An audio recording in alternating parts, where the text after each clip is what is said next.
I think there's a fear of a lot of companies becoming wrappers on top of the big LLMs. And I think that fear is legitimate in some verticals and some of the products that are being built. So the way that I view how to create a moat is don't build an LLM, but work adjacent, almost be a barnacle on what they're doing. And what does that even mean? There's maybe a unique workflow. And this is what Just Paid does. And a lot of startups that I see that are thriving is they're doing like a verticalization that an LLM won't quite get. And there's a lot of processes that are involved in finance, and trust has to be built, and there's compliance, and there's regulation, and there's, logging and recording the activity. Will an LLM do that? The answer is no. So if you partner, and yes, you can call it a wrapper. If you partner with an LLM, it's a piece of the workflow puzzle where a finance team can start to trust some of what an LLM does. And you do little things like they'll try some AI. And if the finance team sees that working, they'll start to use more and more of it. But of course, there's way more guidance because money is money and people don't want to mess that up.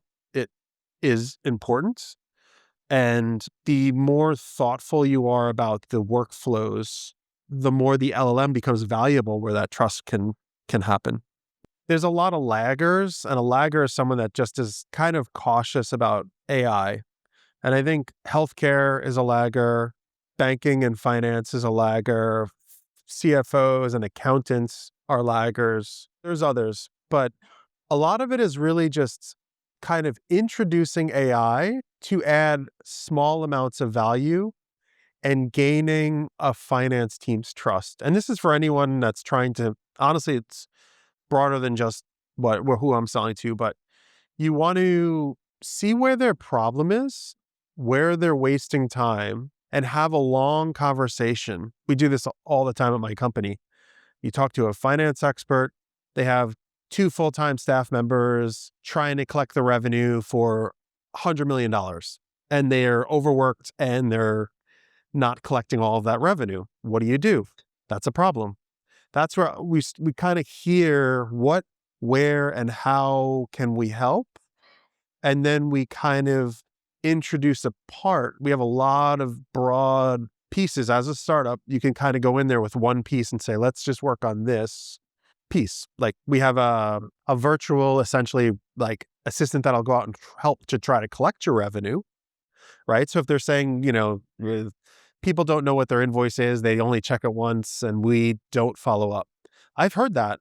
There's a lot of our customers who have not collected revenue because they just didn't have the manpower. It's crazy. When you have a good, successful company and you're not collecting revenue, what do? You hire more people. AI is changing that. That's a piece of it, right? So you kind of just hear a finance expert out, and this applies in healthcare. This applies in, what if you're trying to sell to the car industry? You kind of have to, as a founder, hear them more than pitch. And I think that's where our team is really good, where we sit down with the finance team and they kind of just vent and vent and vent. And then you kind of build a mental model. And we have these maps and we say, this is what this company needs. This is what this company needs. And you kind of build out the mental model of like, what can we do to help them today to build trust? Maybe you have a pilot where you give them a free version for a small segment of their customers. Maybe you show them, if they are willing to give you some data, like what you can do. And the finance team starts to gain trust over time. And that's where you build, I would say, more loyalty. And you could introduce AI in that process, right? You say, this is the piece that can help you. I actually think you're spot on with looking at it like a sales process. What you want to do is build a database. You want a CRM, and you really want to take it serious. I think ignoring fundraising is, if you want to bootstrap, ignore fundraising. I think there's different type of companies that can be built. But if you want investors, you have to take it serious. You have to build your database, see who are the pie in the sky investors you want, who are the, I need to talk to these investors, who are the, these people are strategic and they'll help us like build what we're looking to do. Is it easy?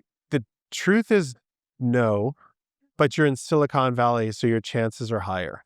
Or anyone running a company, I think as a first-time founder, you're going to get a lot more no's. And I would say 100 no's to every one yes. If you're willing to get 100 no's and then one yes, then you're ready to like fundraise.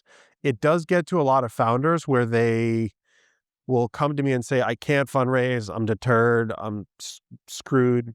And then they kind of just get in this mental cycle where their startup might not succeed.